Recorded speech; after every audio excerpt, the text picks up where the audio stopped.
Simcha Betul Levav, on étudie, c'est le plus important. Cette étude, elle vous donne de démarrer la journée en beauté, aujourd'hui de faire des chiffres, du travail, des contrats, tout ce qu'il faut pour vous mettre en route vraiment et que votre boîte soit structurée, qu'il y ait une grande ardoute entre vous et que cette ardoute soit un cli pour la bracha. C'est le plus important, d'accord? Traduction, une grande... comment on dit en français tout ça? Bon, et voilà, une grande amitié entre vous et vous soyez unis ensemble dans l'état d'esprit.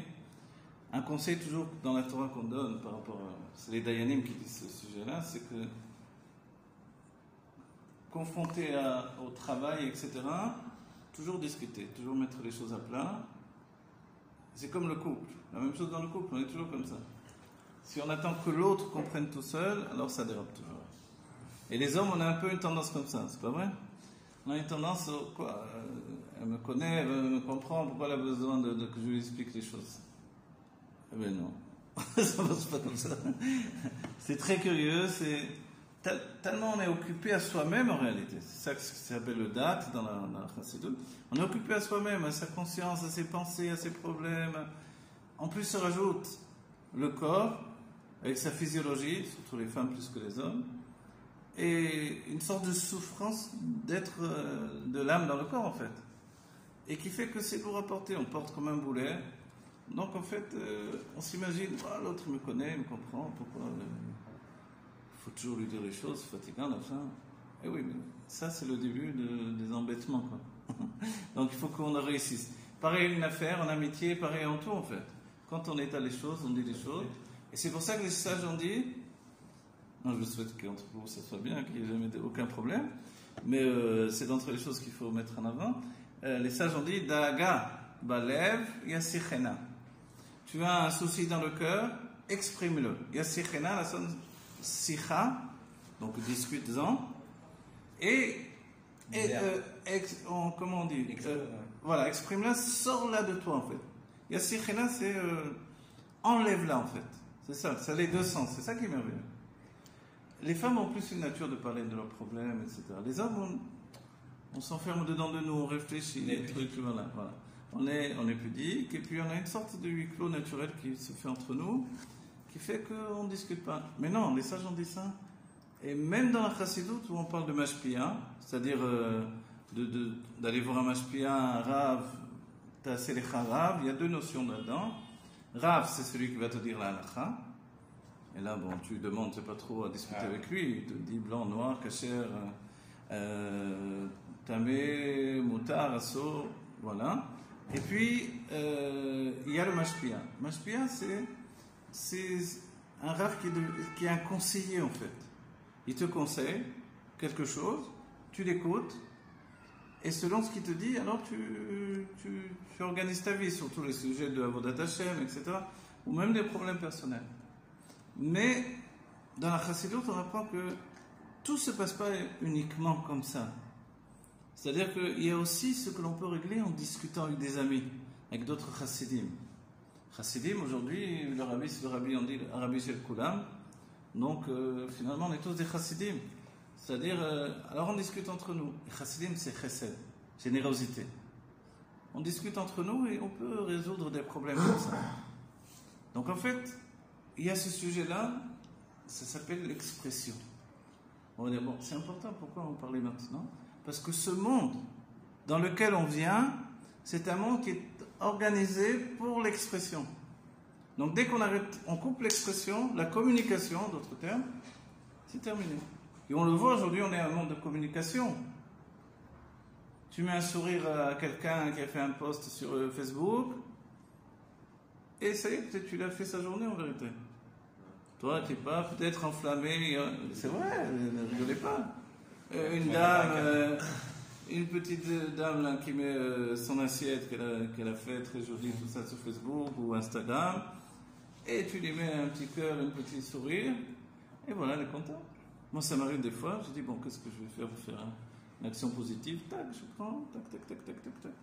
Je mets des pouces, des trucs, des tac, tac, tac. Et j'ai dit, voilà, les gens ils sont contents. C'est une mitzvah. Voilà. Évidemment, je ne vais pas passer ma journée à faire ça, vu que ça ne m'intéresse pas trop. Mais, de temps en temps, Et si tu n'as pas le temps, alors tu le fais même aux toilettes. Aux toilettes, il faut. Vous savez, l'un des avantages de notre génération, c'est qu'on a toujours de la musique à portée de main. Avant, il fallait un musicien, il fallait ci, ça. Aujourd'hui, on écoute tout le temps de la musique. Et la musique, après, ça te reste dans la tête. Et quand tu rentres aux toilettes avec la musique que tu viens d'entendre. Et ça tourne dans ta tête. Et c'est interdit dans les toilettes. Voilà. Alors c'est là où tu dois prendre un livre, ou un téléphone, ou un truc, tac, et tu regardes n'importe quoi. Pour que ta tête soit autre chose. On a le droit de prendre le téléphone aux toilettes. Hein? Pas de problème de téléphone aux toilettes? Non, il n'y a pas de problème. Ouais, À moins que quand tu fais la tuila sur le téléphone, après tu l'envoies. Mais si on a la photo du rabbi. Ah, il ne faut pas voir la photo du rabbi. Il faut y penser, voilà. Même les petits journaux qui diffusent, là, tiens rien, tu prends un petit journal, là, des publicités. Ouais. Vous avez compris, le tout, c'est que on explique dans le Chassidut ce truc-là, c'est très important. Il y a Sovev Kolam. Et oui, on explique. Bon, maintenant, il ne faut pas non plus que ça nous pousse à regarder des trucs interdits, etc. Mais n'importe quoi, des petits documentaires qui t'apprennent quelque chose pendant le temps que tu es là. Le Rabbi Morash aux toilettes, puisqu'il était malade, il devait souvent aller aux toilettes, et il étudiait les mathématiques. Bon, j'imagine que nous, on ne va pas trop étudier les mathématiques. Mais, je ne sais rien quoi, d'accord? Mais des petits documentaires qui vous apprennent des choses sur la vie, c'est bien, c'est caché. Okay. Il y a même des documentaires sur les animaux qui sont cachés vers leur chair de badass, pour vous dire. Donc, on peut faire le tri. N'oubliez jamais, notre génération, elle est basée sur le fait de choisir l'expression et la communication et le choix. Mais le choix, c'est le libre arbitre. Le choix, le libre arbitre, exactement. C'est-à-dire choisis, toujours. Quelquefois, les gens ils me disent moi, je peux pas, Claude Dara, je peux pas m'empêcher de regarder des films. Je dis ok, je peux pas, moi non plus, je suis pas l'Inquisition, non. Je suis pas là pour t'interdire. Mais choisis, c'est tout ce que je te dis. Au lieu de regarder un film où Hachem Ishmor, tu vas t'abîmer, la Neshama, regarde un film qui va au moins t'apporter quelque chose et qui soit. Le mieux, c'est de regarder les films du genre plus pour les enfants, fantastiques, j'en sais rien, un peu plus propres que les films plus. Vous voyez? Mais il y a des gens qui n'aiment pas les fantastiques, par exemple. Parce qu'ils veulent retrouver leur vie, même quand ils veulent s'évader au cinéma. Et vous savez que c'est pour ça qu'à la fin de chaque film, il y a écrit le mot fin. Est-ce que vous savez pourquoi on met le mot fin à la fin? Non, à la fin. Parce qu'en fait, chaque personne, en fait, quand il regarde un film, il se plonge dedans. Et pour pas reproduire, en fait, et pour pas rester dans le film, ils mettent en gros fin pour dire que c'est la fin, c'était qu'un film. Il va pas continuer après le film à être encore dans le film. C'est pour ça qu'il y a le mot fin. Alors, si on parle déjà de ça, regardez, le libre arbitre, il est là aussi. Vous savez, aujourd'hui, les films, tout le monde tue tout le monde dans les films. C'est-à-dire, moi-même qui ne regarde pas de film, si je vois passer une petite bande-annonce, un truc, c'est en 2 secondes, c'est-à-dire qu'il n'y a même pas en 2 secondes. Pas, je parle en 3 minutes. En 2 secondes, ils en ont tué, je ne sais pas combien. Donc ça tue tous les côtés. En Israël, il y a, comment ça s'appelle, Féoda, là Féoda, je ne sais plus comment ça s'appelle. C'est bien, mais c'est aussi, ça tue de tous les côtés. Donc, le fait que les gens s'habituent à avoir des tueries sans arrêt comme ça, c'est pas très bon pour la Neshama non plus. Combien on peut tuer? Combien on peut voir mourir? Combien? Donc voilà. Ce que je dis là, c'est le sens de ok, c'est vrai, la génération, elle est différente. Il n'y a plus besoin d'aller au théâtre pour voir des galops, même pas besoin d'aller au cinéma. Le cinéma, il est dans la poche aujourd'hui. Mais fais un effort. Un effort pour toi, pas pour la Torah, pas pour le Rav, pas pour le Rav dans sa maison, il regarde ce qu'il veut, lui, ça, on n'en sait rien. Mais toi personnellement, t'abîmes pas la Neshama, c'est tout. Oui, c'est simple. Préserve ta Neshama. Comment je la préserve? En regardant le moins pire plutôt que le pire. Oui. Et ça, c'est une recherche de tout, dans la vie. Dans la vie, on doit chercher ce qui s'appelle Klipad Noga. Qu'est-ce que Klipad Noga? C'est le Tanya. Le Tanya nous dit qu'il y a les Shalosh Klipot Atmeot, les 3 écorces d'impureté. Des Klipot. Klipot, ce que ça veut dire? Ça veut dire que c'est quelque chose qu'on ne peut pas reconvertir dans le bien. C'est pas un objet. Tu vas prendre un lion, tu peux pas, si tu mets de la sauce ou du ketchup badat, les madrines, etc., il va pas devenir cachère pour autant. Donc, ni tu peux tirer de la force de ce lion que tu as mangé, je dis un lion pour pas dire autre chose, n'importe quoi d'autre, alors tu vas pas tirer de la force pour le service de Dieu. Alors qu'est-ce que tu fais? Mais ne mange pas de lion, mange de la vache. D'accord? Et ça, tu peux en tirer la force. Ça s'appelle Klipat Noga. Klipat Noga, c'est-à-dire qu'il y a une situation où ça peut aller dans le bien ou dans le mal. Si tu es dans ce stade-là, c'est bon. Les habits que l'on s'achète, s'ils sont Cherche Klipat Atmeot, c'est que tout ce qu'il y a sur les habits, ça peut aller que dans les forces du mal. Je me rappelle des fois, en faisant mes fsaïm, tu mets les tuilines à juif, et tant que tu es occupé, tu ne vois pas, tu attends. Après, quand il fait son chemin Israël, j'attends, donc je regarde. Là, je vois un pull avec des horreurs sur son pull, quoi. Des trucs, vraiment, des têtes de mort, des trucs. Alors, si tu vas acheter ça, tu ne vas pas dire que ça, c'est bien pour le service de Dieu. Non, c'est pas bien. Ça, évidemment, ça vient des forces du mal. Donc voilà, aujourd'hui, même si on a des marques de partout dans tout ce qu'on porte, c'est pas pour autant que c'est mal. Donc ça peut être Klipat Noga. La même chose la musique. La musique qui est neutre ou qui a des paroles qui ne sont pas pour la Vodazara, c'est-à-dire l'idolâtrie comme les trucs des églises, etc. Parce que les gens plus raffinés veulent écouter de la musique classique. Bravo. Mais dans la musique classique, il peut y avoir aussi des musiques d'église. Bach, je sais plus comment on dit, et Mozart, c'est des compositeurs extraordinaires, mais ils ont fait pour l'église aussi. Alors il faut choisir sans arrêt. Vous dire, attends, c'est fatigant ce monde, il faut tout le temps choisir. Je croyais que tu voulais un libre arbitre. On te le donne, utilise-le.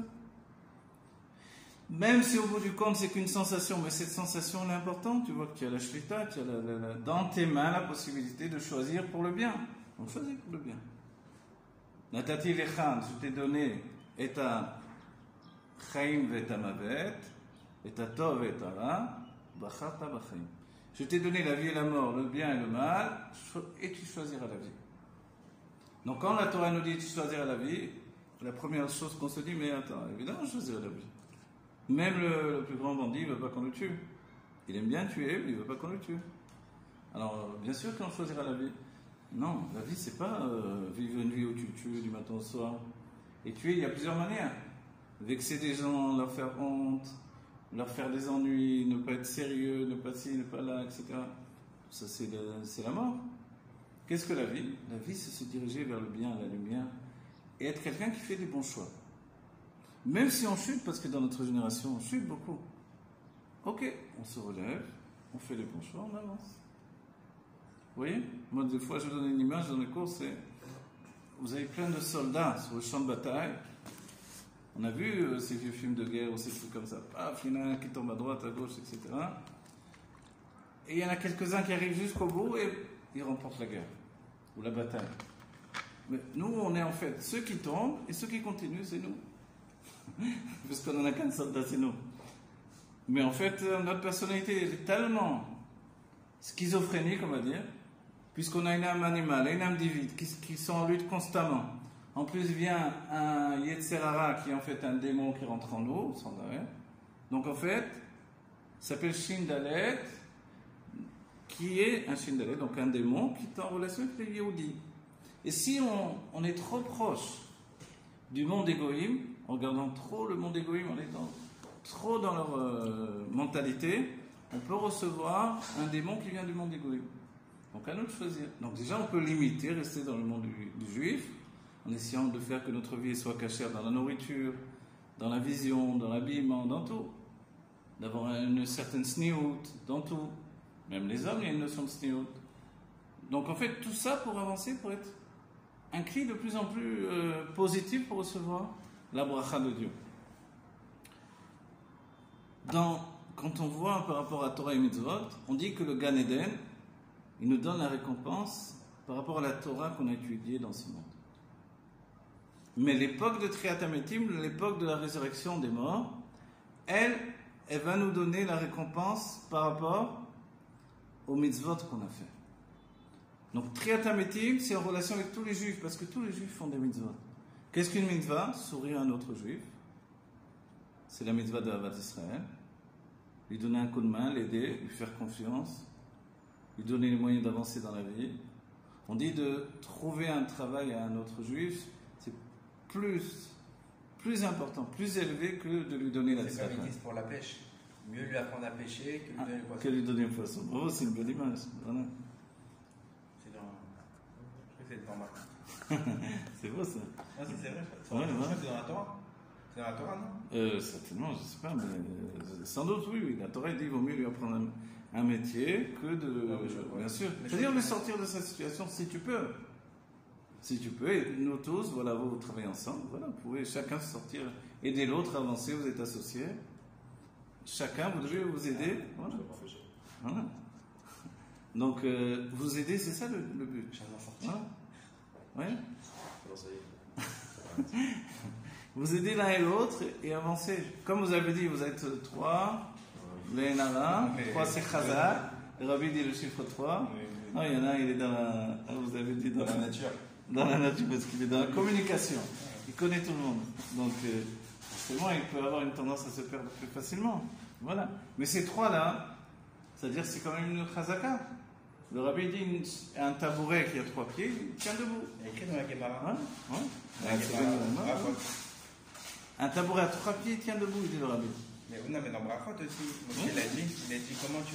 Je sais pas, je crois qu'il a dit, mais je comprends pas, il y a Abraham, Isaac, Yaakov, moi je suis pas le 4e pied, je peux pas être le 4e pied, c'est pas possible. Moshe Rabbeinu, il a dit ça? Non, Brachot, non, Gemara Brachot. Ah, d'accord.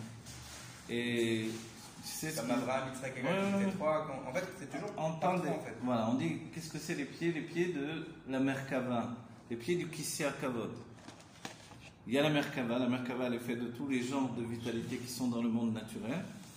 C'est-à-dire, quand on regarde la Merkava, quand on l'étudie, on voit que c'est une phase de 4 niveaux qui sont découpés en 4 niveaux. Comme 4 cubes qui sont en 4 cubes eux-mêmes. C'est ça la Merkava, quand on étudie dans les Mefarshim. Et on se rend compte que c'est tout le règne animal qui est là dans la Merkava. La Merkava, ça veut dire le véhicule. En français, on va dire. Mais ça véhicule quoi? Le Kisei Kavod, le trône où se trouve Akadosh Baruch Hu.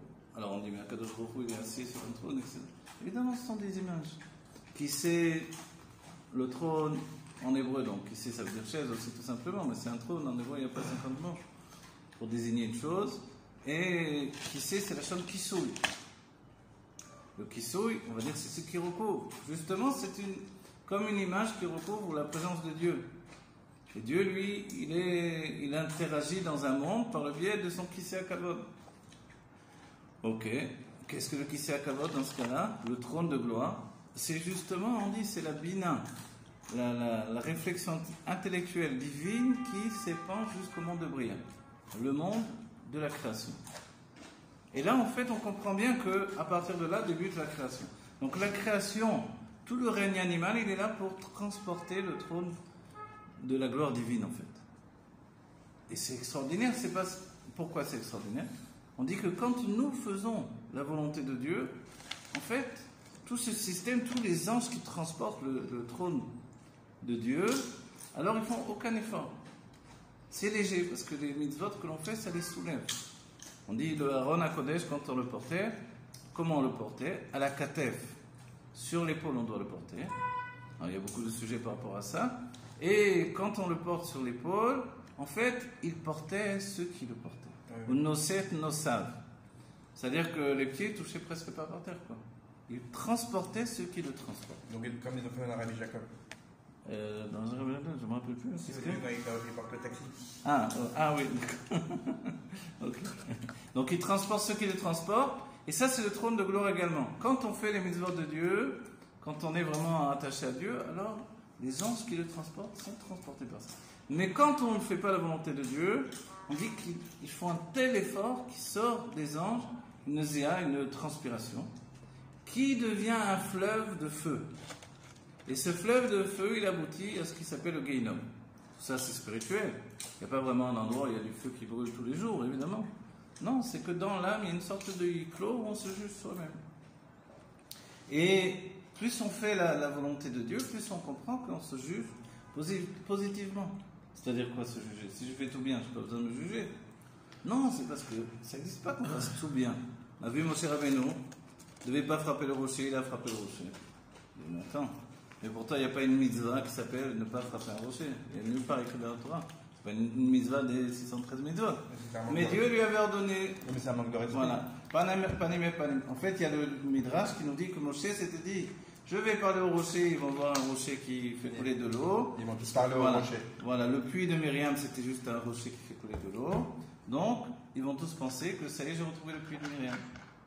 Moshe s'est dit, les tzadikim vont comprendre qu'il y a eu un nouveau miracle.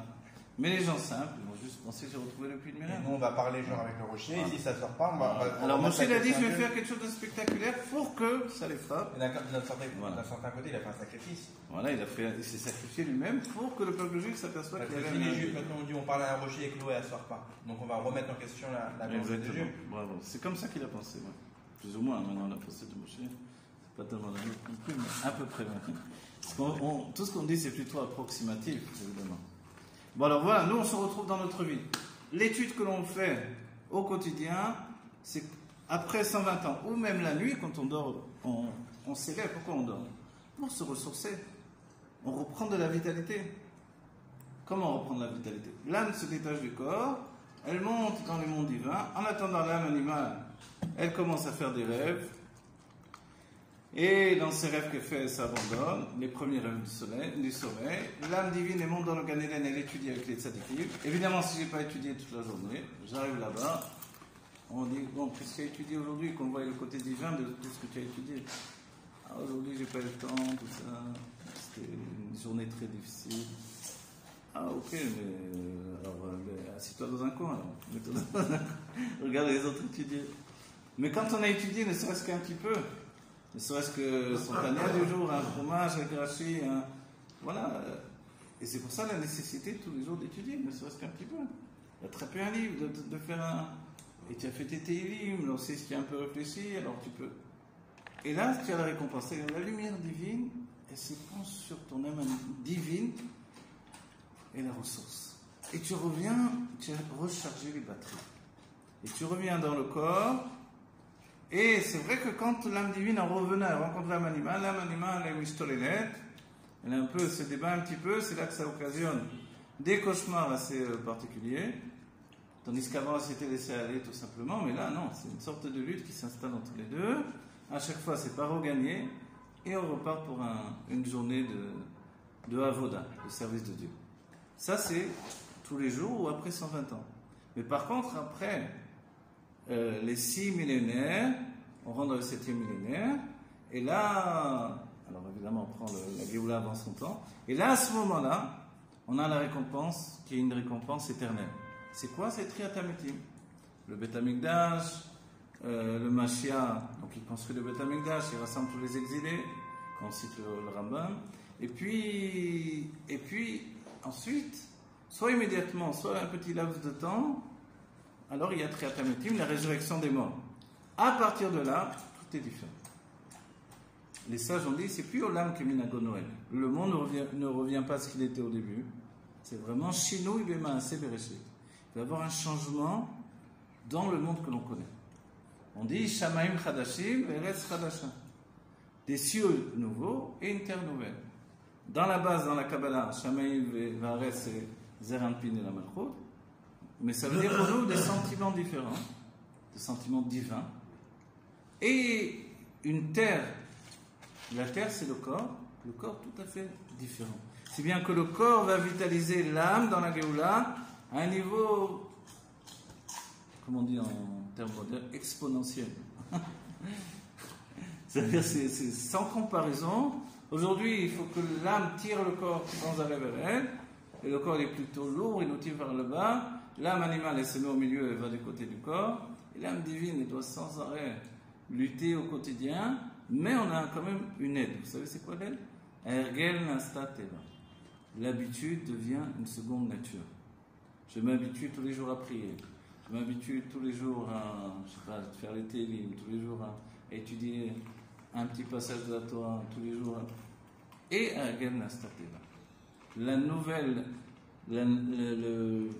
les habitudes que j'ai prises, je recommence, ça devient une nouvelle nature. Si bien que on voit bien qu'il y a des choses qui sont ancrées en nous. Ça s'appelle Moudba. Teva, c'est Moudba. C'est-à-dire, c'est vraiment comme intégré dans ma nature. C'est le mot Teva. Vous voyez? Teva, c'est noyé dedans. Comme on dit, la teva, c'est quoi la nature? D'être noyé dedans. Curieusement, on dit la teva de Noah.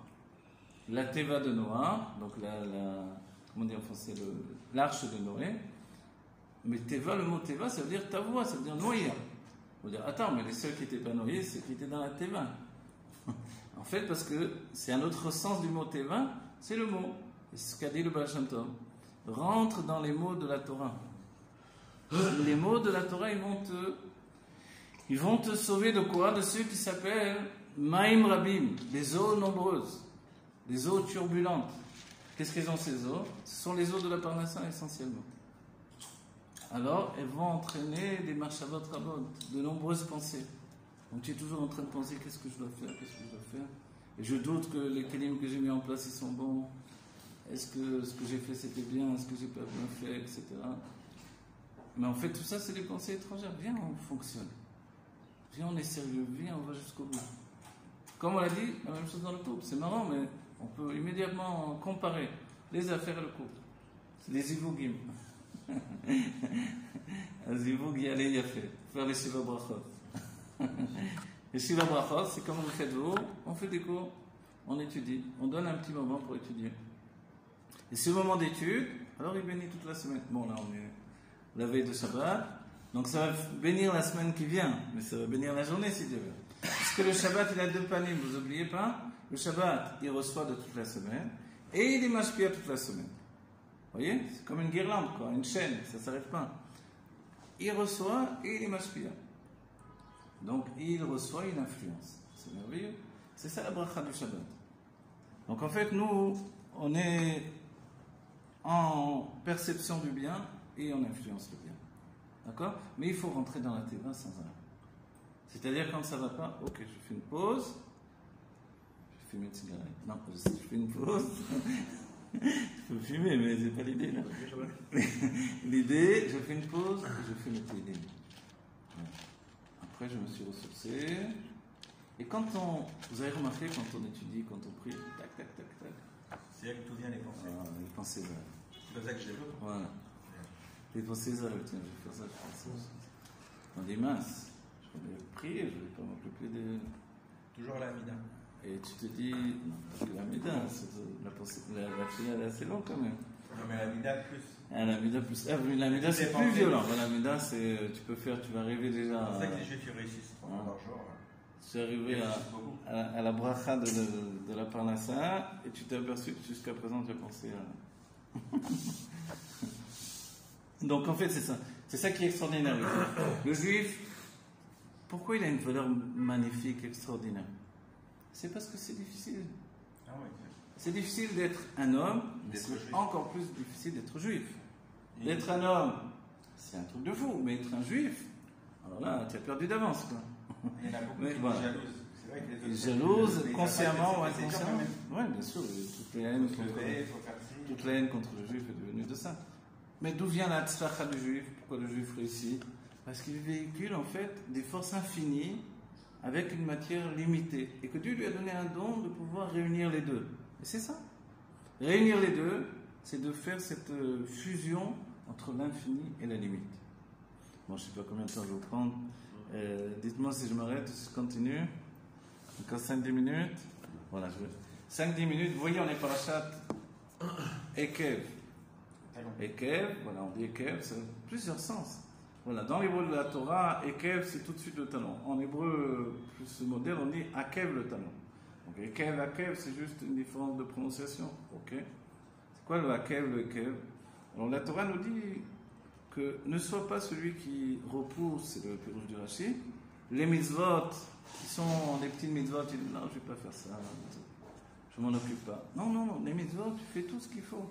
Tu n'es pas en train de dire ça c'est une plus grande mitzvah, ça c'est une moins grande mitzvah, etc. On ne peut pas savoir. Voilà, on ne peut pas savoir. Si bien que quelqu'un a eu la chutzpah de dire au Rabbi, mais Rabbi, vous vous occupez des 7 mitzvot de Bnei Noah, des enfants de Noé, donc les non-juifs.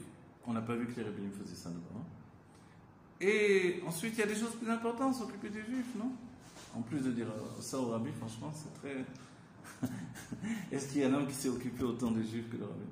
Et le Rabbi a dit, on peut être en. Qui me dit que ça, c'est cette mitzvah-là, parce que c'est à nous de le transmettre aux non-juifs, elle est plus importante que mettre les tefilines. C'est ça notre parole, de nous dire, attends, tu fais pas de différence. C'est-à-dire, tu as l'occasion, tu as un non-juif qui est devant toi, tu as l'occasion d'influencer, fais-le. Je me rappelle quand je suis arrivé sur le Rabbi, mais il y avait des gens qui faisaient le ménage là-bas, des Haïtiens, je crois. Quoi qu'il en soit, ils parlaient français. Alors, du coup, je lui ai parlé, il y en avait un, je lui ai parlé, je lui ai dit, tu sais qu'il y a les 7 maisons de Noé. Bon, j'ai commencé à faire mon speech pour expliquer les 7 lois de Noé. Et il m'a dit, je sais, mais moi je suis inscrit à une association. On est des milliers à faire les 7 maisons des enfants de Noé. Des milliers. J'ai dit, bon, je ne savais même pas que ça existait un peu pareil. Donc en fait, ça s'est propagé, grâce à Dieu. Et c'est le souci que le Rabbi a eu de chaque homme. Pas juste des Juifs, mais de tous les hommes. Pour faire un monde meilleur, dans lequel les Juifs vont aussi habiter avec les autres. Et la Géoula, qu'est-ce que c'est? La Géoula, c'est qu'il va y avoir un roi pour toute l'humanité. Ce roi, c'est le roi Mashiach. Et toute l'humanité va accepter ce roi. Pourquoi? Parce qu'ils vont voir que c'est le seul et unique roi qui est porteur d'un esprit divin et qui sait prendre en compte tous les problèmes qui peuvent se présenter dans la vie. Et cette sagesse-là, avec Shlomo Améler, avec le roi Shlomo, on a eu un aperçu. Cette sagesse-là du roi Mashiach, qui est plus élevée encore que celle de Shlomo, elle va faire que le monde va rentrer dans une éternité de paix qui va apporter le bien tangible et véritable pour tous les hommes de la terre. Le Rabbi a dit, pas simplement pour les Juifs, mais pour les hommes qui recherchent le bien, parce qu'il y en a des hommes qui recherchent le bien. On ne peut pas mettre tout le monde dans le même sac. Et le Rabbi nous a donné, ne serait-ce que parce qu'on vient de dire, nous a donné une autre approche du monde des non-juifs, c'est-à-dire de ne pas les voir toujours comme des méchants, et là de considérer qu'ils peuvent faire le bien, et qu'on peut être mashpia sur eux du bien,